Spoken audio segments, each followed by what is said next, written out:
آپ دیکھ رہے ہیں پروگرام کاوش اور میں ہوں آپ کا میزبان عمران نقوی۔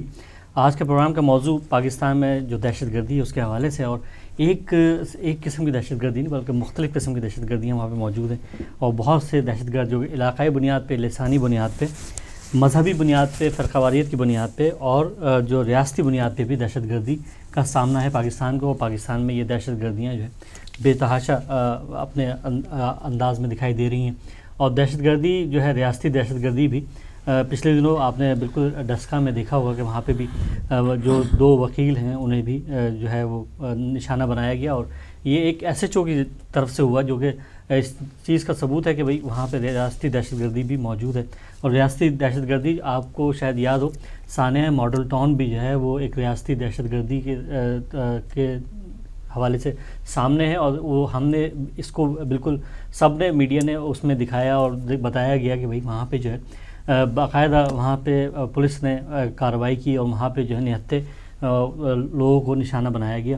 لیکن جو ہے وہاں اس کے علاوہ وہاں پہ آپ نے گزشتہ دنوں دہشت گردی جو ہے وہ اسماعیلی لوگ بھی وہاں پہ نشانہ بنے، اور جو کہ پاکستان میں جو پاکستان کے شہر کراچی میں جو معیشت کے حوالے سے بہت ہی مستحکم لوگ ہیں، اور بالکل وہ اپنی معیشت کو، ہمارے پاکستان کی معیشت میں اہم کردار ان کا ہے، اور وہ کسی سے لینا دینا ان کو کوئی نہیں، لیکن صرف کہ ان کو جو ہے مختلف فتوات کے ذریعے اور فتوے جو ہیں وہاں پہ ایک بازار جو ہے وہاں پہ گرم ہے، اور جس کو جو چاہتا ہے فتوے دے کے کسی کو بھی قتل کروا دیتا ہے۔ اور یہ ان تمام موضوعات کو ہم آج ڈسکس کریں گے، اور آج ہمارے اس پروگرام میں جو شامل ہیں وہ جناب سنی اتحاد کونسل کے جناب حامد رضا صاحب پاکستان سے اس کال میں، اس پروگرام میں شامل ہوں گے کال کے ذریعے، اور جناب علامہ ناظر عباس تقوی صاحب جو کہ شیعہ علماء کونسل پاکستان کے صوبائی صدر ہیں کراچی کے، وہ سندھ کے، وہ بھی اس پروگرام میں شامل ہوں گے، اور صرف ہم ان سے جو ہے دہشت گردی کے حوالے سے گفتگو کریں گے۔ اور ہمارے ساتھ اسٹوڈیو میں جو موجود ہیں ان میں جناب آل پاکستان مسلم لیگ کے سینئر نائب صدر جو ہیں یو کے، اور سیاسی اور سماجی رہنما ہیں یہاں پہ جناب عمران طاہر رضوی صاحب۔ السلام علیکم، بہت شکریہ عمران طاہر آپ کا۔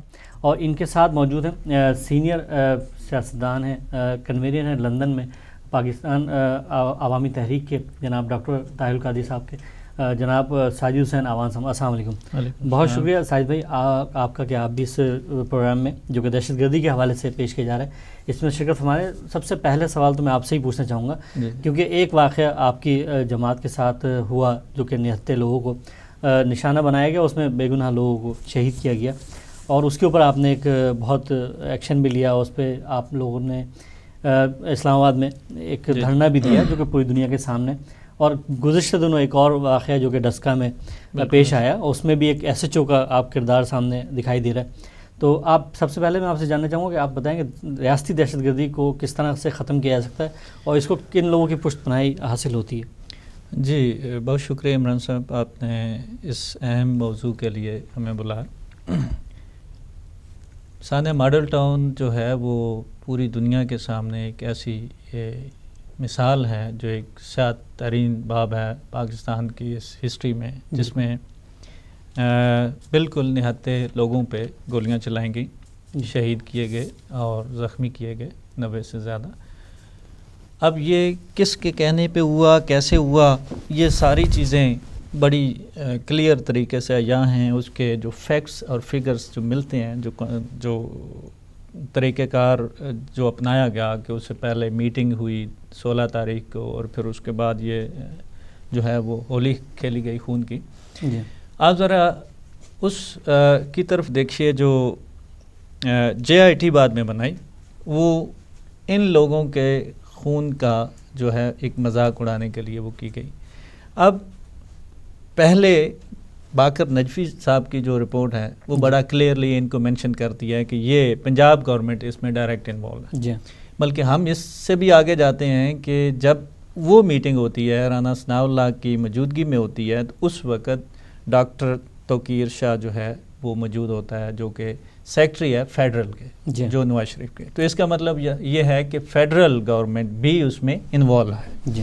تو یہ تو ہمارا سٹانس ہے شروع سے، اور آج تک ہم یہ سمجھتے ہیں کہ دونوں گورنمنٹس پنجاب اور فیڈرل دونوں کے علم میں تھا۔ اب رہ گیا کہ اس میں جن صاحب کو چٹ دی گئی کلین چٹ کے وہ اس میں بری ذمہ ہے. پہلی بات تو یہ ہے کہ پنجاب کے وزیر اعلیٰ اتنے کمزور نہیں ہیں گورننس کے حساب سے، جو ہمیشہ ان کا ایک ٹائٹل رہا ہے کہ وہ فوراً پہنچتے ہیں، فوراً ریئیکشن دیتے ہیں. بالکل. اب اس واقعے میں وہ کہتے ہیں کہ مجھے صبح 9 بجے پتہ چلا. جی. یہ بڑی عجیب بات ہے. یہ بات تو ان کی آن ریکارڈ ہے کہ رات کو 1 بجے سے یہ سلسلہ شروع ہوا. ہمارے وہاں کے لوگوں نے بتایا کہ ہمارے پاس یہ ساری چیز کے جو ہے وہ پروف ہیں، ہائی کورٹ کے آرڈر سے ہے، تو اس لیے ہم صبح بات کر لیں گے یا کورٹ کے آرڈر سے آپ آ جائیں، لیکن انہوں نے نہ مانا. اب جو صبح 9 بجے جن صاحب کو پتہ چل رہا ہے تو اس وقت تک تو کوئی شہادت نہیں ہوئی. ہمارا موقف یہ ہے کہ جب وزیر اعلیٰ کو پتہ چل گیا تو اب وہ کون سا اس سے بڑا جو ہے وہ وزیر اعلیٰ سا بھی ہے جو آرڈر دے اور لاشیں گرائے. کیونکہ پولیس کبھی بھی پتھر کے جواب میں گولی چلانے کے لیے نہیں بنائی گئی. بالکل. جتنا بھی اسٹیٹ میں ظلم ہو، پولیس کا کام کنٹرول کرنا ہوتا ہے، نہتے لوگوں پہ اپنے اشاریوں پہ گولی چلانا نہیں ہوتا. یہ اس کے لیے نہیں بنائی گئی. اب یہاں پہ جب اسٹیٹ ٹیررزم کا لفظ آتا ہے، ریاستی دہشت گردی ہم کہتے ہیں، تو وہ اس لیے کہتے ہیں کہ 3 ادارے کام کرتے ہیں پاکستان میں، جس میں ایک پارلیمنٹ ہوتی ہے جو قانون بناتی ہے. بالکل. ایک عدلیہ ہوتی ہے جو اس کی تشریح کرتی ہے، اور تیسرا ادارہ ہوتا ہے جو امپلیمنٹ کرتا ہے سارے کو، وہ گورنمنٹ اس کو کہتے ہیں. اور گورنمنٹ کے انڈر ڈائریکٹلی پولیس ہوتی ہے جس کے ذریعے وہ اپنے کام نافذ کرواتی ہے. تو گویا اس سارے اگر سانحہ ماڈل ٹاؤن کے سارے واقعے کو اگر آپ دیکھیں تو اس میں سارے کے سارے ملوث نظر آئیں گے. بالکل. کوئی ایسا لا نہیں ہے. پنجاب اسمبلی میں اس وقت جب لاشیں گر رہی تھیں، اس سے بھی پہلے محمود رشید صاحب جو اپوزیشن لیڈر ہیں پی ٹی آئی کی طرف سے تھے، انہوں نے بڑی دفعہ اشارہ دیا کہ سانحہ ماڈل ٹاؤن میں کچھ ہونے جا رہا ہے، وہاں پہ جو ہے وہ جبر ہو رہا ہے، ظلم ہو رہا ہے، اس کی طرف دیکھیں. لیکن انہوں نے ان کے مائک تک بند کر دیے اور وہ پنجاب اسمبلی کے فلور پہ بھی اس کی آواز کو سنا نہ گیا. بالکل. ایک بات. دوسرا یہ ہے کہ بعد میں خود ساختہ JIT بنائی. جو پہلی JIT خود رد کی، خود ایک نئی بنا لی.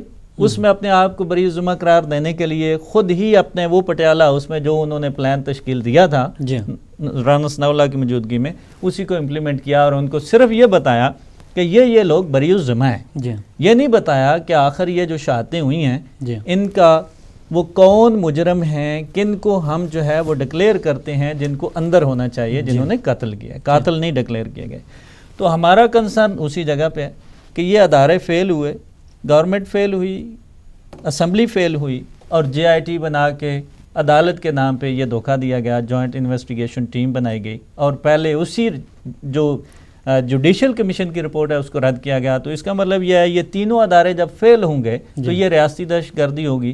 کسی بھی ادارے نے انصاف کی طرف کوئی قدم نہیں بڑھایا، اور ہم اس تاریخ کو بڑھائیں گے اس وقت تک جب تک ان لوگوں کو انصاف نہیں مل گا. تو مطلب ایک دفعہ پھر آپ لوگ دھرنے کی شکل میں آئیں گے یا جلد سے جلوسوں کی شکل میں آئیں گے. لیکن جو 2 دفعہ دھرنے دیے گئے عوامی تحریک کی جانب سے، تو وہ اسی لیے کہ بھئی صاف ستھرے لوگ آئیں اور ایک اچھا 62-63 کو نافذ کیا جائے، اس طرح کے چیزوں کو لے کے آئے سامنے. لیکن آپ نے نہیں سمجھتے کہ ابھی جو یہ ہوا اور یہ جو JIT رپورٹ آئی ہے، کیا آپ دوبارہ اگر لوگوں کو سڑکوں پہ لے جائیں گے تو پھر دوبارہ مطلب اس طرح کیا مطلب کیسے آپ سمجھتے ہیں کہ آپ تبدیلی لا پائیں گے؟ دیکھیے عمران صاحب، قرآنی قاعدہ ہے کہ اگر ظلم ہو تو آپ کو آواز نکالنی ہے، بلند کرنی ہے، آپ کو اٹھنا ہے اور ہر ظلم کے خلاف آواز بلند کرتے رہنا. جی. اب یہ قرآن کا ہی قاعدہ ہے کہ ظالموں کو ڈھیل دیتا ہوں میں، لیکن میرا انتقام بڑا سخت ہے. اس لیے اس وقت کا انتظار کرو. جی. جب قرآن اپنے ہی محبوب بندوں کو، اپنے نبی کو، پیارے نبی کے ذریعے ہمیں یہ بتا رہا ہے کہ انتظار کرو، اگر دنیا میں بھی کوئی نہیں جسٹس دے گا تو پھر بھی میں ہوں. کیا کہیں، بالکل صحیح. لیکن ہم جو ہے آواز اپنا فریضہ سمجھتے ہوئے، جو کہ انسانی بھی فریضہ ہے، جمہوری انداز بھی ہے ہمارا اور ہمارا قانونی حق بھی ہے، ہم اس آواز کو بلند کرتے رہیں گے. اب یہ تو کنفرم ہے کہ ان کے ہوتے ہوئے، جو پہلے شروع سے ہم کہہ رہے ہیں کہ ان کے ہوتے ہوئے انصاف کی توقع نہیں ہے. لیکن ہم یہ نہیں کہہ سکتے کہ یہ واقعہ ایسا ہے جس کو بلا دیا جائے. یہ واقعہ ان کے گریبانوں تک جائے گا، ان کے گلے کا پھندا بنے گا اور اس کو ہم لے کے چلیں گے. اور یہ آواز اٹھتی رہے گی اور لوگ ریئلائز کریں گے کہ یہ واقعی قاتل حکمران ہیں. یہ اقتدار لیگ جو ہے یہ بھوکے اقتدار کے تھے. 2 بار رہنے کے بعد جب تیسری بار آئے تو یہ ایکسپیکٹیشن کبھی کسی نے نہیں کی تھی کہ یہ ان کا وتیرہ پھر وہی ہوگا جو پہلے تھا. تو یہ انہوں نے اس سے بھی بڑھ کے آ کے ظلم زیادتی جو ہے اس دور میں کرنا شروع کی. اور ہم یہ سمجھتے ہیں کہ آواز کو بلند کرتے رہنا، اس کو لیڈ کرتے رہنا اور عوام کو شعور دیتے رہنا یہ ہمارا پہلا اور بنیادی حق ہے. اب اس کے بعد ہمیں انصاف ملتا ہے، کس سے ملتا ہے، کون آگے آئے گا، کس کا ضمیر زندہ ہوگا اور کس کا ضمیر مردہ ہی رہے گا، یہ ہمیں اس دوران آپ کو بھی اور ہمیں بھی آنکھوں کے سامنے آتا رہے گا. تو باقی آپ نے پوچھا کہ دھرنوں کی شکل میں، تو دھرنے کو ضروری نہیں ہے، یہ ایک میکانزم ہوتا ہے کسی بھی کاز کو لینے کے لیے. اور میرا خیال ہے کہ ہم جو ہے وہ اس کے زیادہ قریب ہیں کہ ہم اس کاز کو کسی نہ کسی حوالے سے زندہ بھی رکھیں گے، خواہ وہ تحریک کی شکل میں ہو، پورے ملک میں دھرنوں کی شکل میں ہو، وہ علامتی کیوں نہ ہوں، یا یہ تحریک کسی بھی حوالے سے پروٹیسٹ کرتی رہے گی اس وقت تک جب تک ان لوگوں کو انصاف نہیں ملتا اور ان قاتلوں کو جو ہے وہ اس پھانسی کے پھندے تک نہیں لے جایا جاتا. لیکن جب آپ لوگوں نے یہ دھرنے ختم کیے تھے تو کچھ یاد دہانی بھی تو ہوئی ہوں گی، اس پہ آپ کو مطلب اس رپورٹ میں آپ کیا سمجھتے ہیں کہ وہ جو یاد دہانی ہیں لوگ اس میں شامل ہوئے اور آپ کو دھرنے سے ہٹایا اور ختم کیا گیا، یا آپ کو کچھ یاد دہانیاں کروائی گئیں، اس کا کیا رزلٹ آیا؟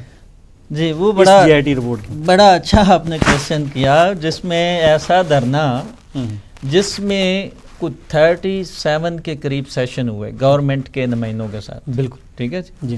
اور اس میں یہ بار بار بات کہی گئی کہ ہمیں ان کا انصاف لینا ہے تو اس کے لیے ایک غیر جانبدار ہمیں JIT چاہیے. بالکل.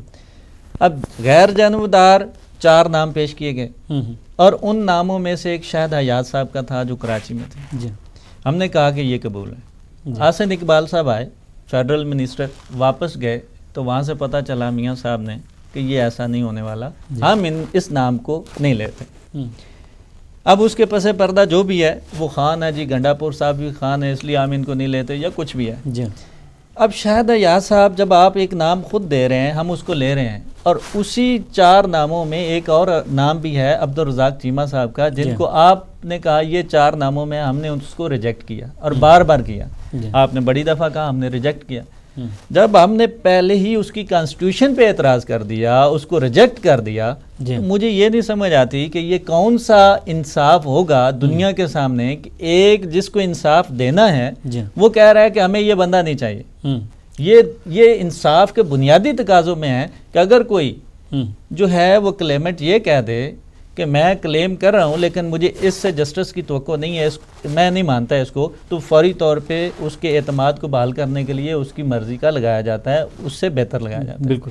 اب اعتراض ہم بار بار دھرنوں کی شکل میں کر رہے ہیں، پارلیمنٹ کے سامنے کر رہے ہیں اور دنیا کو بتا رہے ہیں کہ ہمیں عبدالرزاق چیمہ نہیں چاہیے، اس کی سربراہی میں ہمیں کوئی JIT قابل قبول نہیں ہے. بالکل. لیکن ایسے ہی ہوا، انہوں نے اپنی مرضی کا وہی عبدالرزاق چیمہ کی قیادت میں 5 رکنی ٹیم بنائی، اسی کو جو ہے وہ میک اپ کیا اور اسی میں سارے کریکٹر ڈالے اور انہوں نے ایک ایسا بنایا جس کی توقع ہمیں تھی کہ ایسے ہی ہوگا. لیکن ہم یہ کہہ رہے ہیں کہ جب ایک چیز عدل و انصاف کے تقاضوں کے قریب تک نہیں گزرتی تو آپ اس JIT کو ہم پہ لاگو کرنے کی کیسے کوشش کرتے ہیں؟ ہم اس کو رد کرتے ہیں، مسترد کرتے ہیں اور اس کی مذمت بھی کرتے ہیں. بالکل.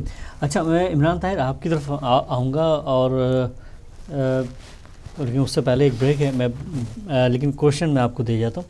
اس میں کوشچن میرا یہ ہے کہ جو ریاستی دہشت گردی جو جس کا ثانیہ ماڈل ٹاؤن ہوا اور اس کی JIT رپورٹ بھی آئی جو کہ جناب ساجد حسین اعوان صاحب نے اس کے بارے میں کافی تفصیل بتا دیا، لیکن جو ابھی ڈسکا میں جو ہے ایک پولیس آفیسر جو ہے یا SHO جو ہے وہ نشانہ بناتا ہے، اور اسی طرح ایک کراچی میں بھی واقعہ ہوا کہ رینجرز کے جوان نے ایک جوان جو کہہ رہا ہے کہ ابھی مجھے بچا لیا جائے لیکن اس کو نہیں بچاتے، اسے مار.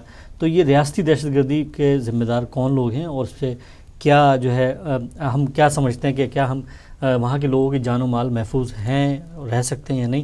تو ایک بریک، اور بریک کے بعد پھر آپ سے یہ سوال اس کا جواب لیں گے. ہم جا رہے ہیں بریک کی طرف، بریک کے بعد پھر آپ کی خدمت میں حاضر ہوتے ہیں.